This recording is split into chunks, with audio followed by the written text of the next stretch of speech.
Toutes les 3 minutes, quelque part dans le monde, des centaines de personnes subissent une fracture.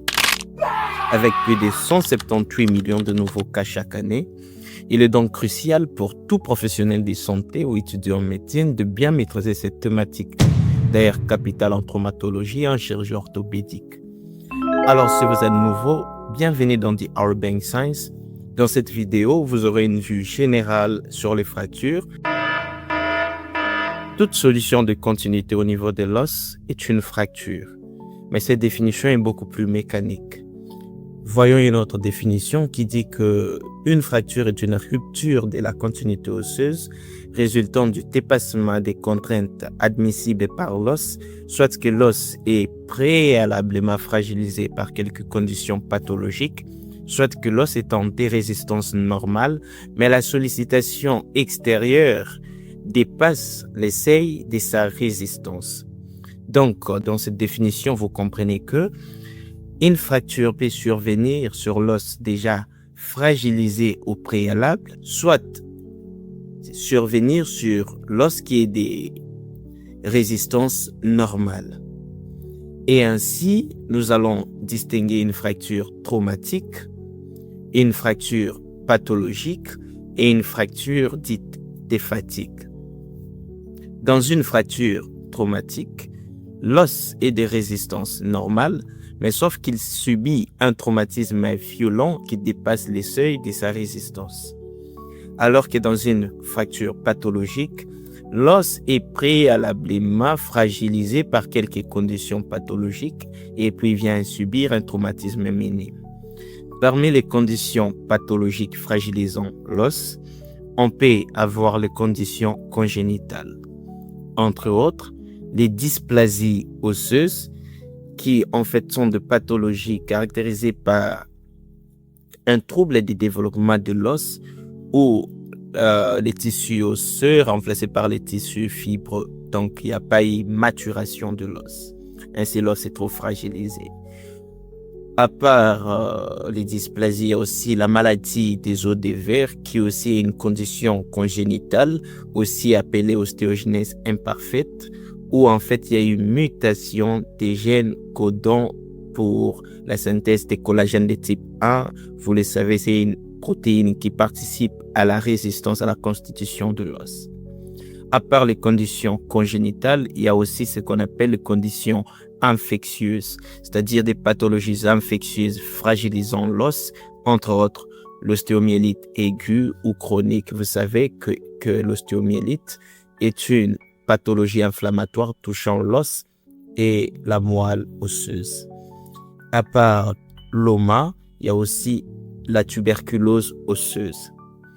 Quittons les conditions infectieuses, prenons les conditions métaboliques et endocriniennes. Entre autres, ici nous avons l'ostéoporose.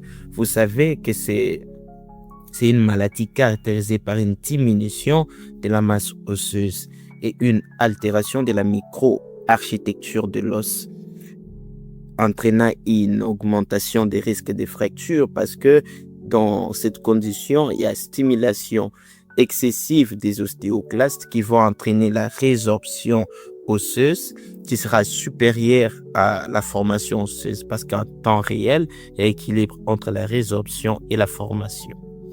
À part l'ostéoporose, prenons la maladie de Paget, qui est une maladie chronique due au remodélage osseux. Il y a le remodélage ici qui est excessif et désorganisé, produisant un os volumineux mais fragile.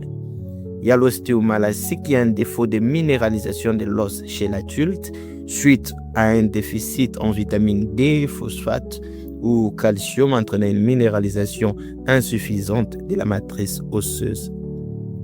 Il y a aussi l'hyperparathyroïdie qui est une maladie due à une sécrétion excessive des parathormones.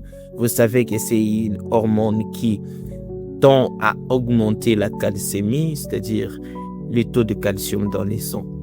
Le calcium qui est dans l'os sera attiré ou rejeté vers les milieux sanguins et aussi au niveau des reins, il y aura résorption du calcium.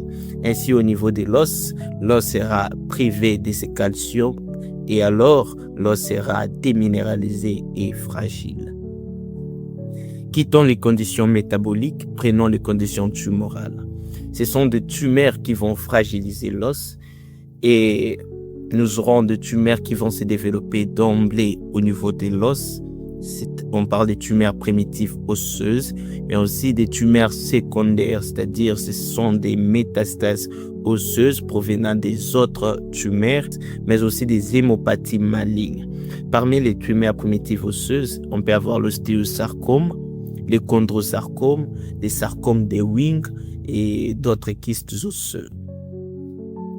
Parmi les tumeurs secondaires ou les métastases, là, il faut se référer aux tumeurs ou aux cancers qui donnent des métastases au niveau osseux. On parle des cancers ostéophiles. On va les abréger sous PROST, qui signifie les premiers P, c'est les cancers de poumon, les cancers des prostates, les cancers des reins, les cancers des ovaires, les cancers des seins, les cancers de la thyroïde. Parmi les hémopathies malignes, on peut avoir les myélomes multiples, les lymphomes osseux et les leucémies.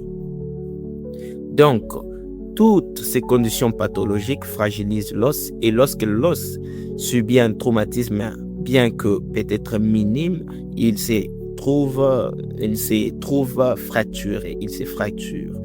À part les fractures pathologiques, il y a les fractures déphatiques, c'est-à-dire l'os est des résistances normales, mais sauf qu'il subit des traumatismes minimes répétés qui vont en fait les fragiliser. Et parmi ces conditions, il y a les sports, il y a les efforts physiques intenses ou répétés qui vont fragiliser cet os et entraîner des fractures déphatiques. Et voilà, voyons-nous prochainement pour parler des éléments de description d'une fracture. Je vous assure que c'est une notion très très importante parce que la manière dont un professionnel de santé doit décrire une fracture est particulière et nous allons l'aborder dans la prochaine vidéo. Voilà, et si vous êtes nouveau, n'oubliez pas de vous abonner, d'activer la cloche de notification pour ne rater aucune de nos vidéos. À la prochaine.